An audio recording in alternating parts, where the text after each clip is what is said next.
If you've ever had this feeling that something was terribly wrong with the world that we live in, but you couldn't figure out just what it was, then you've come to the right place. Secret societies, mystery religions, and the Illuminati have been controlling our reality since the beginning of time. But not anymore, because there is an awakening happening, and you are about to become a part of it. Wake up, because this is a call for an uprising.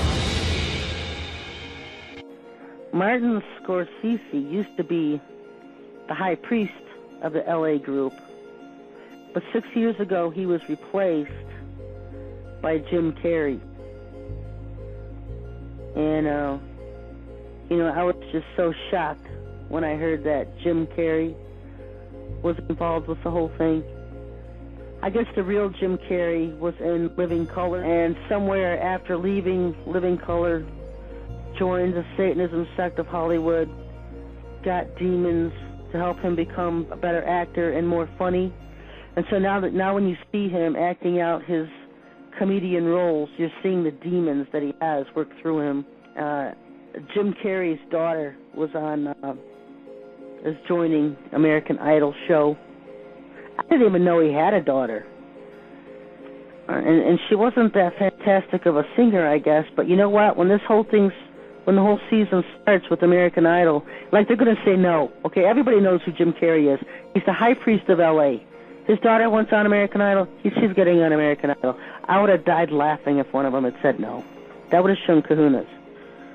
So, wasn't shocked to find out the number 2 guy behind Jim Carrey in Hollywood is Robert Shapiro, O.J. Simpson, one of his top attorneys. He's the number 2 guy in Hollywood. And also that Al Gore spends a lot of time with the satanic groups in Hollywood because he wants attention. He wants media attention. Whenever he comes out with something stupid like global warming or something totally false and made up and imaginable, he'll get all the media attention he wants for it because he rubs shoulders and eats poop with all these people in Hollywood. Because I asked, what group does he go to? Chicago or Texas or D.C.? And I was told he goes out to L.A. I was shocked. And so, there's big groups everywhere. The Satanists have groups in every city. If you're in New York, you're going to answer to George Soros. He's the high priest in New York. Who's the puppet master? George Soros. So, George, Glenn Beck has been on this kick that you are actually the mastermind who is trying to bring down the American government. Of the satanic cult there. It's George Soros who's replaced David Rockefeller because David Rockefeller is getting too ill. So now you have George Soros, who's the high priest of New York City. If you go to Chicago, you're going to answer to Penny Pritzker. If you go to San Francisco, you're going to answer to Nancy Pelosi. If you go to Texas, you're going to answer to John Paul DeJoria. And so, in L.A., it's Jim Carrey. When you're in a group, you have someone you answer to.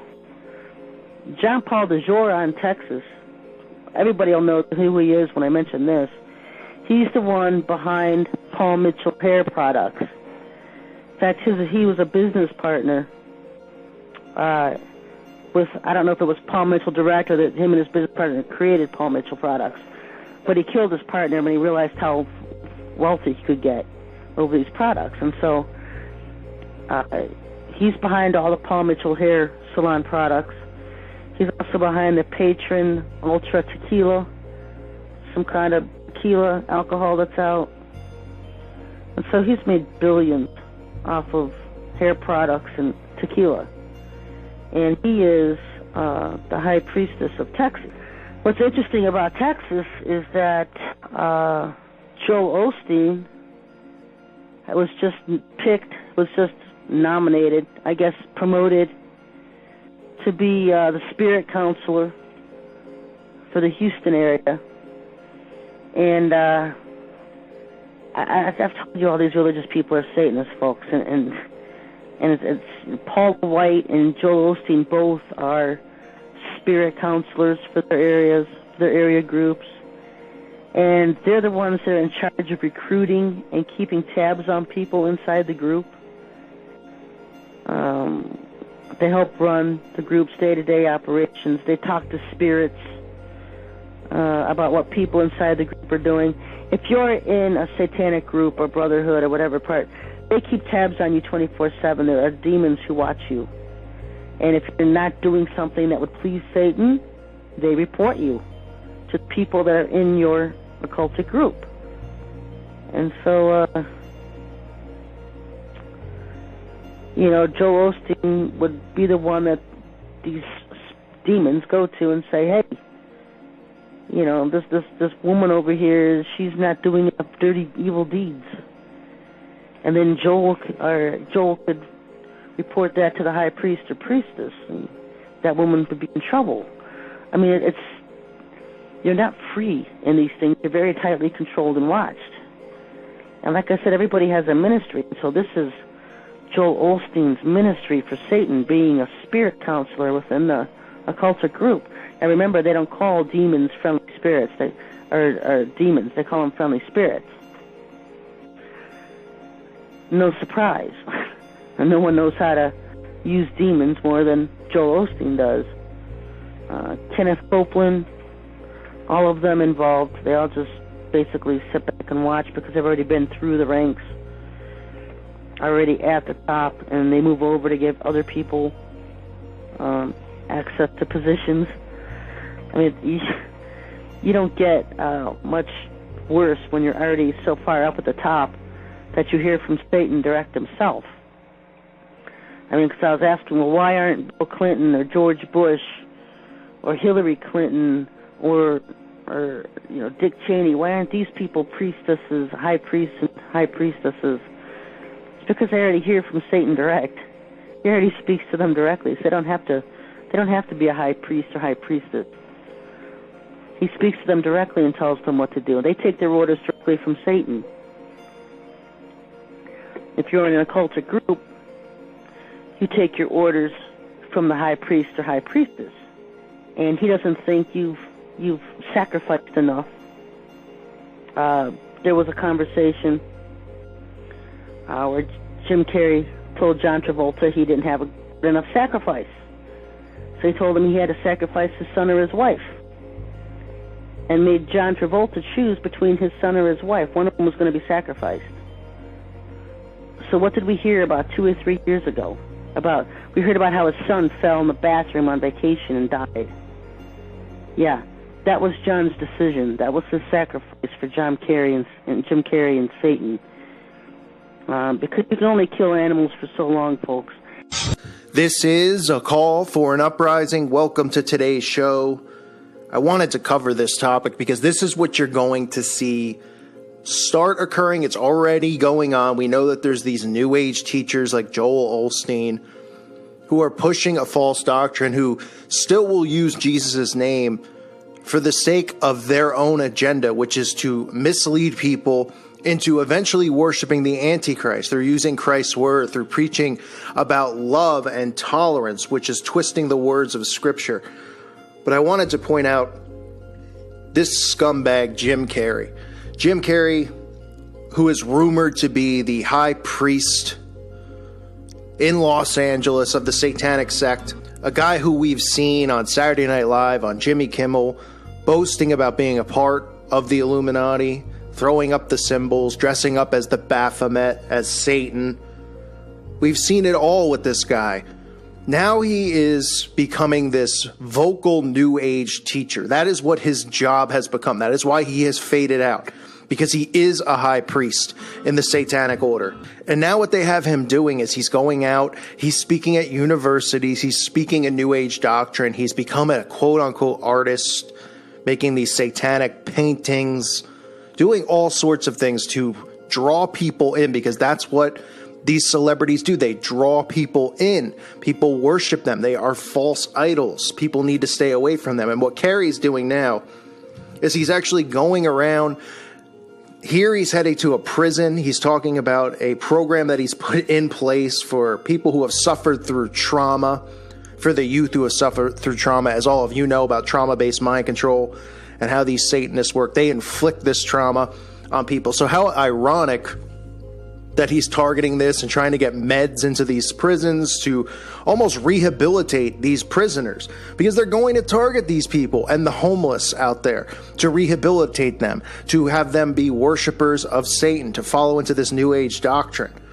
That is what's going on. Now, Jim Carrey comes out and he starts preaching about Jesus Christ. He uses his name. And that's how they get people to fall into the trap.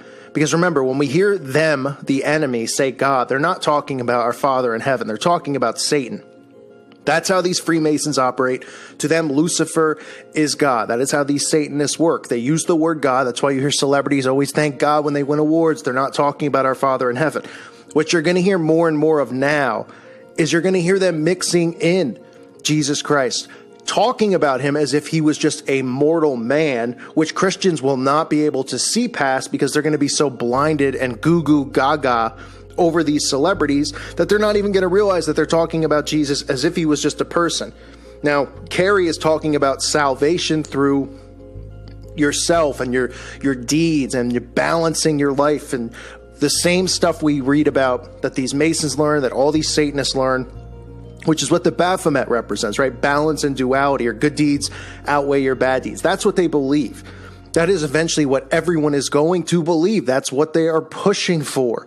They are going to push towards how you live and how you treat other people. And if you do a bad deed, then make up for it with a good deed. The salvation that they preach will have nothing to do with Jesus Christ. And that's where a huge, massive, and obviously the big deception comes into place, because salvation can only be obtained through Jesus Christ. So let me read some of this stuff. I'd play the clip, but for copyright reasons, this clip has been claimed by somebody, so I can't put it in here. But he says, I believe that this room is filled with God. Carrie told a crowd last month at Homeboy Industries, an LA-based center for rehabilitating former gang members and prisoners, led by Jesuit Reverend Gregory J. Boyle. Now, Boyle, you can see in the background behind it. We all know what the Jesuit order is. Okay, the Jesuits are just as corrupt as any other branch inside the New World Order. You can see him wearing a Kabbalah bracelet right on his wrist, just right in plain sight, things that people don't pick up on and don't see and need to see. Okay, that's why I preach about these symbols and these signs, because you can see everything clearer. You can see the enemy right in front of us. This guy's wearing a Jesuit reverend wearing a Kabbalah bracelet. The organization shared the video of Carrie's comments online, which can be watched below. And again, you can watch it here on YouTube. He says, "You are heroes to me, and I admire you," he said to his audience of ex-criminals. "When you stepped through these doors, you decided to be a part of this family." So this is more cult-like stuff. This is New Age cult, because that's what the New Age is. It's a cult. He said, "You made a decision to transcend and to leave darkness behind, and it takes a champion to make that decision." So he's referencing darkness as in some of the things that these criminals and ex-gang members have done in their past, not referencing, obviously, Satanism and God, not representing or talking about the Bible here, but he drags the problems from these people's past, and then he misleads them by mixing it in with the Bible, or at least mixing it in with Jesus Christ. He says, "I've had some challenges in the last couple of years myself." The actor has previously opened up about his struggles with depression. While it's been confirmed that he will next year face a wrongful death trial, Carrie stands accused of supplying the drugs which enabled the suicide of his girlfriend in 2015. Carrie went on, "And ultimately, I believe that suffering leads to salvation. Okay, so here comes, this is how they're going to push this New Age. If you listen to Carey and how he speaks, if you're just listening and you're going, oh, that sounds nice, you're missing what he's saying. And that's why you constantly have to be critically thinking and aware. He's saying that suffering leads to salvation. Wrong. Salvation can only be obtained through Jesus Christ. That's it. End of story. Nothing else to say here. Bye-bye. Alrighty then. But no, he's telling these people a New Age doctrine. So he says, I believe suffering leads to salvation. In fact, it's the only way that we have to somehow accept, not deny, but feel our suffering and feel our losses. And then we make one of two decisions. We either decide to go through the gate of resentment, which leads to vengeance, which leads to self-harm, which leads to harm to others, or we go through the gate of forgiveness, which leads to grace. Carey then became more theologically explicit, encouraging his crowd that you being here is an indication that you've made the decision to walk through the gate of forgiveness and grace, just as Christ did on the cross. So this is where he starts to mix in the New Age. You see how deceptive they are? He's talking about salvation being through your own suffering, your own personal suffering, and now he'll mix it up even more, where people will actually think that he's talking about salvation, talking about Jesus Christ and saying, follow this, and this is a Christian thing. This guy is not a Christian. He is not a follower of Jesus Christ. He says, Jesus suffered terribly and he was broken by it, to the point of doubt and a feeling of absolutely abandonment, which all of you have felt. Then there was a decision to be made, and the decision was to look upon the people who were causing that suffering with compassion and with forgiveness. And that's what opens the gates of heaven for all of us. I wish that for all of you. I wish that for myself. So here he's leaving out salvation through Jesus Christ, and he's talking about forgiveness. He's talking about love and forgiveness. This is the New Age deception, leaving Jesus Christ out of salvation. How they're saying here, and I have other videos that I've done previously on this channel talking about the misuse of the word heaven, right? How we hear all these people on TV go, oh, so-and-so died. I know they're in heaven. And you go, wait a minute. That guy was openly a Buddhist. He didn't even believe in Jesus. And they talk about it as if anyone gets a ticket to heaven. Like it's a golden ticket that comes in a Willy Wonka bar. Hey, you die, you automatically go. Don't worry about it. No big deal. That's not the case. The only people that go to heaven are people who have found salvation through Jesus Christ, through faith in Jesus Christ alone. So Carey goes on, and of course this is on Christian Today, which is filled with nothing but crap propaganda. There's really nothing worthwhile on this website. I'm sure a lot of you are familiar with it. I know people go to sites like this for something uplifting. I understand that completely. Really, you should just stick to scripture and reading it. Read the Psalms if you need some uplifting. Read the Sermon on the Mount. Okay, so he goes on to say, like I just stated, that upon the people who are causing the suffering with compassion and with forgiveness, and that's what opens the gates of heaven for all of us. That is not true. The gates of heaven are open to those who believe in Jesus Christ, and it's a narrow gate. What can be learned from Carey's sermon? At least three things, this article says. First, there's an immense weight to Carey's words. I mean, this just goes on to kiss his rear end here, as if he's a Christian, as if he's a follower of Jesus. So people read this and they go, wow, he's a Christian. What a good guy. Oh, isn't that wonderful? And of course, this is where he mixes in the Masonic doctrine, the Satanic doctrine right here. He finishes up by saying, when you do good things and transcend the negativity and attempt to do something positive for you, for your family, you are the heart of God, the eyes of God. This is New Age satanic garbage. That's what it is. He's talking about the esoteric balance. Okay, this is what they believe in. This is why they believe they can rape and abuse children, and if they help an old lady cross the street, it balances out. Good deeds outweigh the bad deeds. That's how these people convince themselves that they're good people, that what they're doing isn't wrong, that it's animalistic or humanistic behavior. And this is New Age. So he says, when you do good things and transcend the negativity and attempt to do something positive for you, for your family, you are the heart of God, the eyes of God. When you speak from that place, you are God's voice.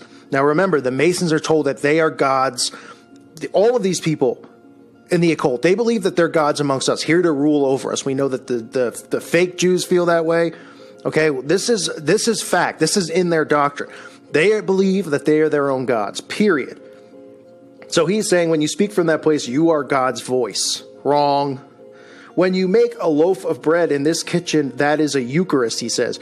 You are blessing people with your work. You're serving the world. And he says that is the body of Christ. So you see how this is massive manipulation. But this is the hard part for me to stress to people. Because when you hear stuff like this, if you're sitting, you're watching TV and you hear it, of course, it's going to make you smile, or it's going to make you go, yeah, positivity, because nobody wants to deal with the negative. There's only, a rare amount of people like me out there who can withstand all this negativity every day. And it's not easy for me, I'll tell you that. But people want only the positive. So he talks about, well, get away from the negative and just deal with the positive for you, for your family. You're speaking for God. This is all New Age. And this is what celebrities are going to start pushing. It's not just going to be Jim Carrey, who's a satanic high priest. It's going to be many others coming forward because they know that the power that they wield over the masses is very large. The problem is that the masses will deny it and go, we don't worship them. We don't love them. It's like they can't even see past their own zeal. They sit there and they act like they don't worship these people, yet we have people cutting their wrists for Beyonce and doing all sorts of just bizarre behavioral rituals for these people. They worship them. And their job is going to be to bring in this New Age. These celebrities are going to bring it in. That's why it's important to call them out, to make people aware. Because what do you think it's going to be? You think George Soros is going to be on TV? Or, George Bush, and people are going to want to follow them. They're going to make fun of them. The politicians take the beating from the people, right? Even though they're all part of the same organization, they're all satanic puppets. Those guys aren't going to lead. No one's going to follow. These people are the ones, the celebrities, the false idols. They are going to push in this New Age. That's why you hear all of these quote unquote people in Hollywood are liberals, which doesn't even exist. It's not even a real thing because there is no left or right. But their job is to all be on that side because that side preaches what? It preaches tolerance. It preaches accepting. And they're going to start mixing in Jesus' name and talk about him as if he was a mere mortal, not the Messiah. And we all know he is the Messiah. But you hear how he uses those words carefully and he's clever. He's obviously knows what he's doing. He's been preparing for this for a long time. It's why his career died down because he's now doing this. And you hear how he carefully starts talking about, well, Jesus was, he felt abandoned on the cross and all this stuff, talking about him as if he was a mere mortal. Okay, Jesus Christ died for our salvation. He took on his shoulders the sins of the world. That's what Jesus Christ did. He's the Messiah. He is the King of Kings. But these New Agers are going to try to bring love in and mix it with Jesus Christ. And people aren't going to realize that they're getting led into acceptance of the Antichrist system, which is already in place. So be aware of these things when these scumbags come out and they start pushing this stuff. They're going after prisoners. They're going after the homeless. They're trying to rehabilitate people and get as many people as they can to be in on this New Age garbage. That's what they're targeting. That's what they're doing. A lot of these people who they're targeting have already been victims of trauma-based mind control from people who were inside of these guys' cults. So it's just a ridiculous, vicious cycle, and we have to fight against it. We have to make people aware of it. These people all are working for Satan, and that is a fact. So be aware. And when you see stuff like this on Christian Today or whatever site you might go to, just be aware of what they're doing. These people, some of them are obviously in bed with the elites, a lot of, these Catholic sites and stuff like that. But look at the headline on this article. They're pretty much just kissing this guy's rear end. It says, "This room is filled with God. Jester Jim Carrey turns preacher, and Christians should listen up." Should I listen up? Nah, I'm good, thanks. But guess how many Christians out there read this article and say, "Oh, wow, that's wonderful. We should listen up. Jim Carrey is a preacher now, and he's leading people to happiness and good things, and he suffered himself." And Carrey almost comparing himself to Jesus and how Jesus suffered. I mean, it's a joke. It's a complete New Age joke. So be aware that this is what they're trying to do. I thank you for listening to today's show. God bless all of you and your families.